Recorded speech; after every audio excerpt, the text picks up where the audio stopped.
I'm here to follow up on something I talked about a few weeks ago.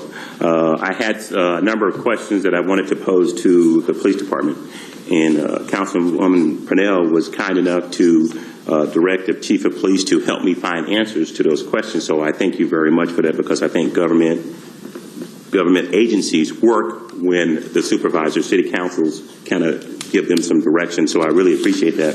And I thought the way I'd go about doing this was to start my initial letter with about 20 questions here that'll be going over to the chief of police. But I also thought today, if it's okay with you, Councilwoman Purnell, that I'm going to submit this letter to you first, if you don't mind taking a look at it, because I think you've been doing this for a while. You may see some questions here that maybe I don't need, or some additional things that I do need, so that this city can get some information from the chief of police and help answer our questions. So I'm just going to highlight just a couple of questions here. You know, the police department puts out an annual report. The one for 2010, it noted that we had 30 sworn African-American officers, and that represented about 4.28% of the total sworn positions. I know we've been dealing with this for a while, so my question is, why haven't we fixed that in 10 years, and when do we achieve that? What's the target number?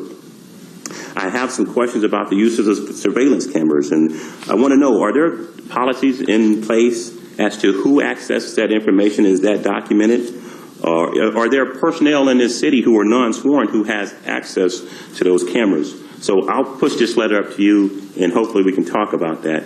And lastly, with my last 14 seconds here, I would say that, you know, the folks here are verbalizing something that's going on across America. And so I'll put on the table that perhaps there might be an alternative if you can't grant what they want, that maybe a resolution in support of what they want, and maybe some of you folks walking with them in support of their cause, you know, might be an alternative. Thank you. Thank you.